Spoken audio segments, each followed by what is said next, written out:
Alright, and so for this next part, we'll just talk about ConnectiCon itself, and how the mighty have fallen. Welcome to part 3, by the way. Yep, part 3, it'll be in the title.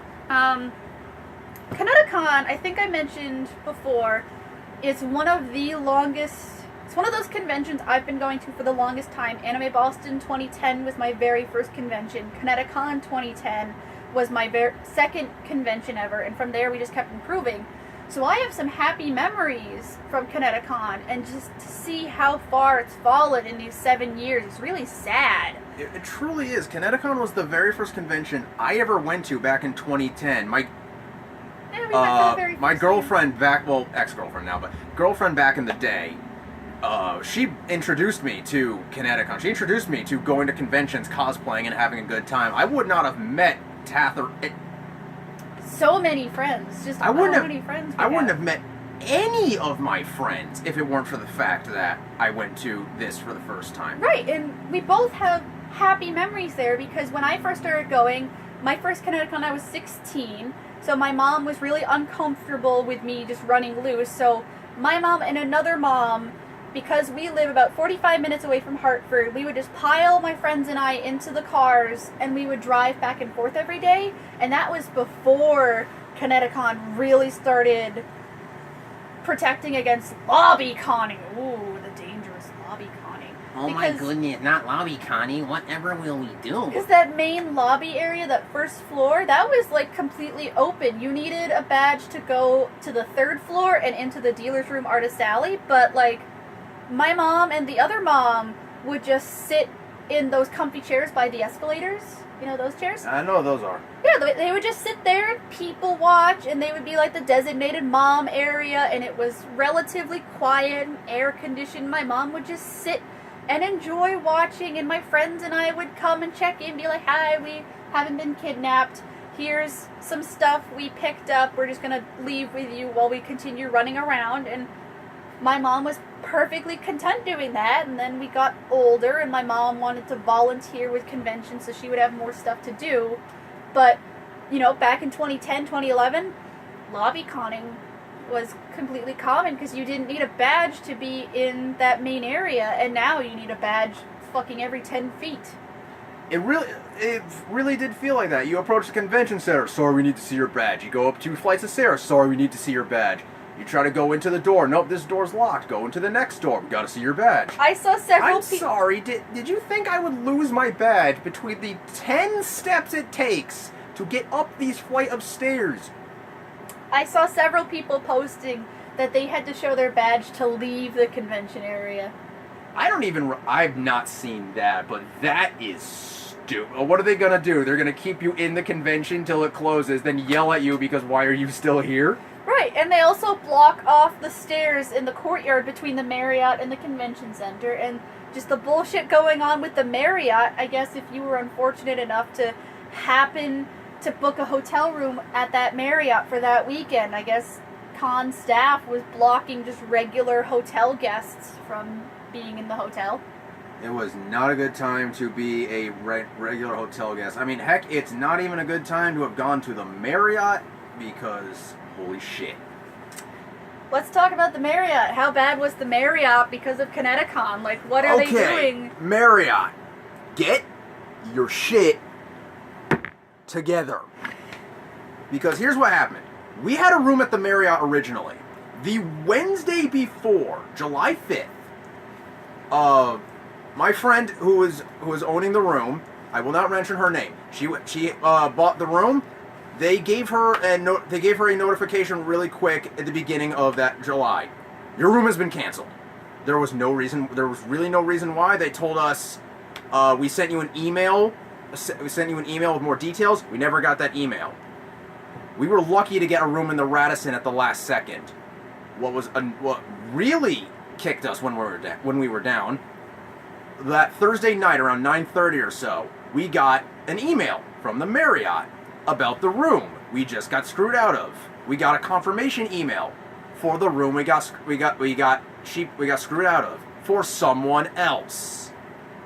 Oh, Marriott. And that's the main hotel with the convention center. That's the one that's connected by the courtyard. That's where the informal dance used to be, but now that room is just for tabletop gaming.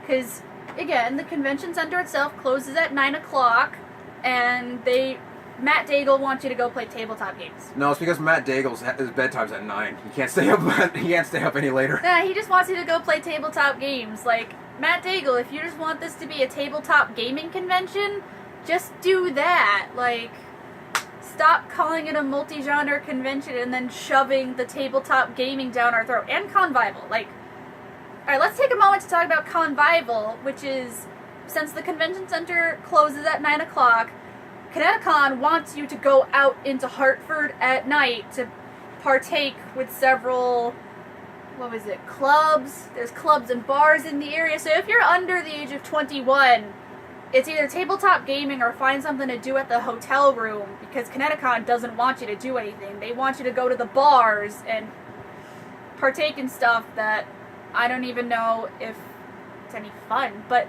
myself, I'm a small white woman. I don't feel safe going out into the city at night.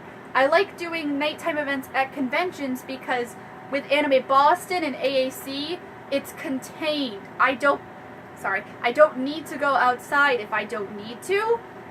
I'm safe. There's, con security, other convention goers who know I'm just a nerd enjoying my convention. I don't want to go out in the city where people don't understand there's a convention going on. I don't want them asking me, why am I dressed up? I don't want drunks harassing me. I want to stay in the safety of the convention area. Yeah, I'll be honest. I am a medium-sized white male, and I don't feel safe in Hartford at night.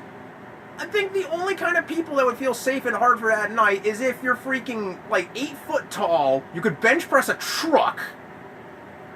The Niles and Big Alex and Ryan, I tend to make friends with just big guys because I'm small and cute and they're big guys. So if I'm friends with them, I feel safe with my big friends who are big and tall and possibly carrying weapons. So I feel safe with them. But if I'm by myself, I'm not going out. I want to stay in the convention area.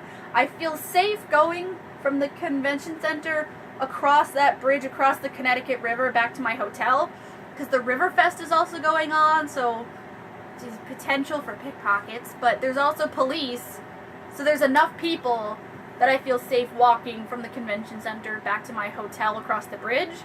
But for people who have to take the Dash to their hotel, did the Dash stop running after a certain time?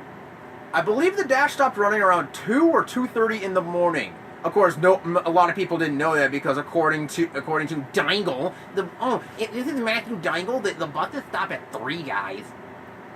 I've heard stories of a lot of people who tried to wait for the Dash bus, realized the Dash bus stopped running before the time that they were told, and had to walk back to the hotel rooms in the middle of the night. In Hartford. Mm-hmm. Yeah, that's a safety risk, ConnectiCon. Remember those previous years where people were getting mugged? Yeah, I remember 2014 ConnectiCon. Five or so people got mugged at gunpoint. Mm-hmm. And you want people to go out in the middle of the night to go clubbing. No. The answer is no.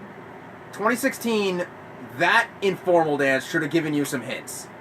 Now moving on to the that was my phone. Moving on to the informal dance this year, it got a little better. And by that I mean it's a baby step better. For one, this place was not this tiny looking rat-ass warehouse, just slightly better than a strip bar kind of place. It was actually quite big, kind of spacious, very clean. Good. It did not smell like swamp ass in there. It did not smell of swamp ass, sweaty balls, and feet. Con-funk. Yeah, no con-funk. No con-funk, to be honest. The best part was this place was right across the road from the convention itself. You did not have to take some random ass bus. This is where the movie theater. It was right next to the movie. It was right across from the movie. It was either right across or right next to. I couldn't remember. Yeah. It was right next to the movie theater. I know that they were doing showings at the movie theater, but they weren't convention only. They were also open to the public. Yeah. So. Now, I forget if this was true or not, but I think this time with the informal dance, they were looking for they were not only checking for ID, they were looking for the con badge, they were looking for the 18+ wristbands. And by the way, they ran out of the 18+. They ran out of 18+ wristbands, so they had to use prop safety wristbands, and they ran out of those too. And it didn't help you much anyway, because about half an hour or so after the informal dance, it's a rave. It's a rave, guys. Just call it a rave. When the rave opened, about half an hour in, couldn't let any more people in.